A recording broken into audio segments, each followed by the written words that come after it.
Good morning. ये third year economics students, अंतर्राष्ट्रीय अर्थव्यवस्था में हम लोग पूर्ण लाभ यानी निरपेक्ष लाभ का जो सिद्धांत है एडम स्मिथ का, वो कर रहे हैं।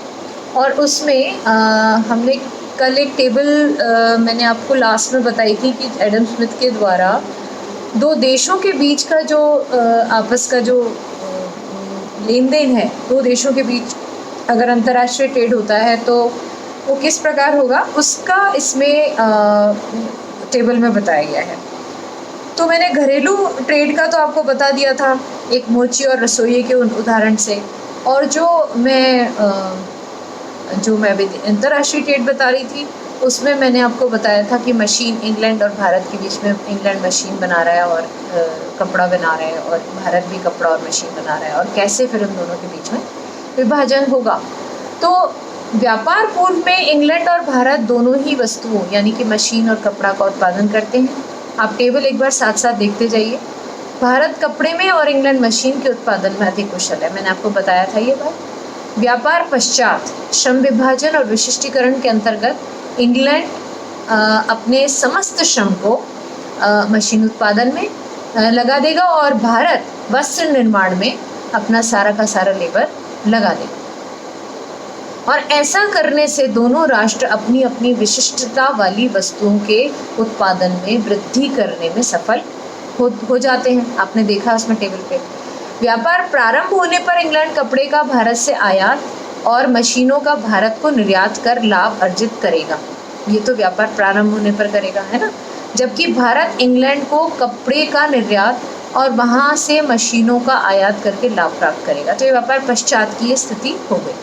प्रत्येक राष्ट्र स्वयं के लाभ अर्जन के लिए दूसरे राष्ट्र से सस्ती वस्तु का आयात करेगा। उपरोक्त जो भी टेबल है जो मैंने आपको दिखा रखी है, उसमें आप देखिए कि उसमें इंग्लैंड जो भी श्रम कपड़े के उत्पादन से मशीन उत्पादन की ओर हस्तांतरित करेगा, इंग्लैंड में मशीन उत्पादन में 5 इकाई की वृद्धि होगी तथा कपड़े के उत्पादन में 10 मीटर की कमी आ जाएगी, क्योंकि वो सारा लेबर जो है वो उस तरफ लगा रहा है मशीन की बनाने में। इसी प्रकार भारत जो भी श्रम मशीन से कपड़े के उत्पादन की ओर हस्तांतरित करेगा, उसके मशीन उत्पादन में 2 इकाई की कमी आ जाएगी, है ना। वो 2 इकाई बना सकता था तो 2 इकाई अब नहीं बना रहा। और कपड़े के उत्पादन में वो 15 मीटर की वृद्धि हो जाएगी, क्योंकि वो 5 मीटर का कपड़ा उधर जा करके ऐड हो जाएगा, तो 15 मीटर की वृद्धि होगी। तालिका जो है उसमें आप ये परिवर्तन अच्छे से देख लीजिए, क्योंकि मैं आपको वो टेबल कल भी आपको उसमें दे चुकी हूँ। उस टेबल को एक बार अच्छे से देखिए। इसके अनुसार विश्व का उत्पादन जो मशीनों का है वो 3 इकाई बढ़ गया और कपड़े का 5 मीटर बढ़ जाता है। अब उत्पादन में ये वृद्धि होती है क्योंकि प्रत्येक राष्ट्र अपने एक श्रमिक को उस वस्तु के उत्पादन में हस्तांतरित करता है जिसमें उसकी विशिष्टता, स्पेशलिटी होती है, अर्थात उसे जिसमें एब्सोल्यूट एडवांटेज है यानी कि निरपेक्ष लाभ है, उसको पूर्ण लाभ है, वहाँ पर वो स्थानांतरित करता है। यहाँ व्यापार से लाभ वस्तुओं के विश्व के कुल उत्पादन में हुई वृद्धि के रूप में है, जो दोनों राष्ट्रों द्वारा उस वस्तु के उत्पादन में श्रम विशिष्टीकरण के कारण अपने निरपेक्ष लाभ के आधार पर श्रम के हस्तांतरण से संभव हुई है। दोनों वस्तुओं के विश्व में कुल उत्पादन में हुई इस वृद्धि का दोनों राष्ट्रों के बीच आवंटन अंतर्राष्ट्रीय व्यापार के आधार पर होगा। अब इसमें आपको मैं एक चीज़ और बताना चाहूँगी कि उपयुक्त ये जो जितना भी सारा का सारा जो टेबल में आपको बता रखा है, उसमें प्रत्येक राष्ट्र में श्रम उत्पादकता और लागतों के अंतर के क्या कारण हैं, ये जानना हमारे लिए यहाँ बिल्कुल भी आवश्यक नहीं है। इसमें इस बारे में कोई बातचीत भी नहीं की गई है। एडम स्मिथ ने लागतों के इन अंतरों का कारण केवल श्रम मूल्य सिद्धांत को माना है, क्योंकि उत्पादन प्रक्रिया में केवल श्रम को ही उत्पादन का एकमात्र साधन माना गया है। वस्तुओं के उत्पादन में श्रम के अलावा अन्य कोई भी लागत नहीं मानी गई है। इसलिए दो वस्तुओं के उत्पादन में श्रम की जितनी इकाइयाँ लगती हैं वही उस वस्तु की उत्पादन लागत होती है। तो श्रम की इकाई मतलब आप उस वस्तु की उत्पादन लागत मान लीजिए। तो जो श्रम जिस वस्तु के उत्पादन में अधिक कुशल है, वह उसे कम समय में बना लेगा और उसका अधिक उत्पादन कर देगा। तो अगर वे कम समय में अधिक उत्पादन करते हैं तो प्रति इकाई उत्पादन लागत कम कर देते हैं, है ना। और श्रम विशिष्टीकरण तथा निरपेक्ष लाभ पर आधारित व्यापार से समस्त विश्व में, सारे विश्व में उत्पादन के साधनों का उपयोग अधिक कुशलता से संभव हो सकेगा। ऐसा विचार है एडम स्मिथ का, जिससे उत्पादन में जो वृद्धि होती है उसका दोनों राष्ट्रों के बीच वितरण भी अंतर्राष्ट्रीय व्यापार से ही संभव हो सके। अब ये निरपेक्ष लाभ सिद्धांत के बारे में ये कहा जाता है कि अंतर्राष्ट्रीय व्यापार का थोड़ा सा ही हिस्सा इसके माध्यम से समझ आता है। जैसे आप देखो कि जैसे मतलब अगर मान लीजिए किसी राष्ट्र के जलवायु या प्राकृतिक संसाधनों के आधार पर व्यापार को अगर समझाए सकें, तो जैसे ब्राज़ील कॉफ़ी निर्यात करने की क्षमता रखता है, कॉफ़ी क्योंकि वहाँ पर उसका क्लाइमेट ऐसा है, या दक्षिणी अफ्रीका जो है हीरों के निर्यात में ज़्यादा वो है, क्योंकि इनका उत्पादन इन राष्ट्रों में वहाँ के जलवायु या प्राकृतिक संसाधनों की उपलब्धता के कारण संभव हुआ है।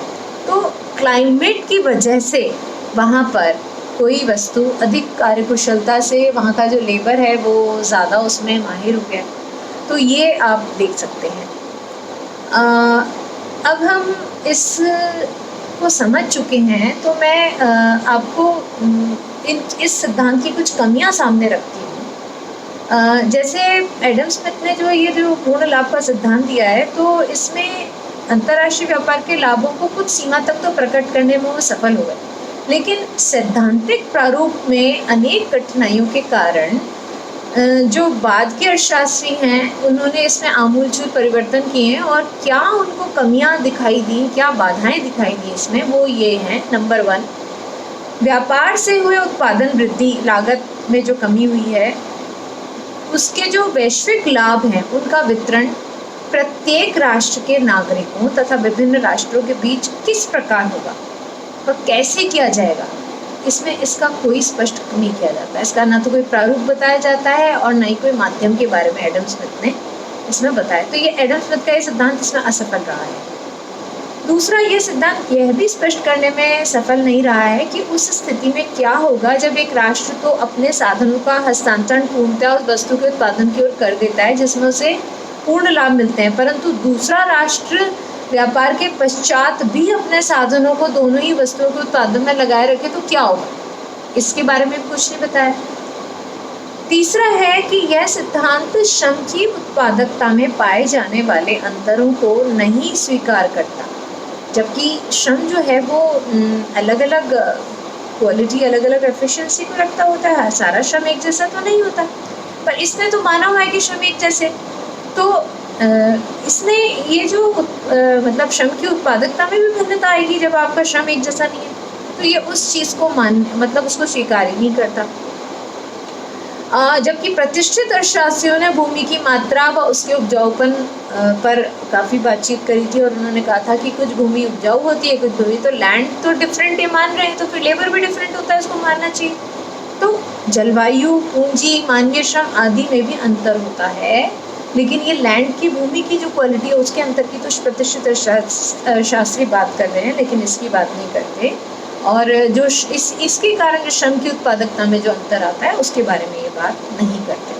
तो ये मोटी तौर पे ये 3 मुख्य कमियां इसकी रहीं। और थैंक यू सो मच। अब हम कल दूसरे सिद्धांत करेंगे। तो एक प्रकार से एडम स्मिथ का सिद्धांत हमने कर। Thank you.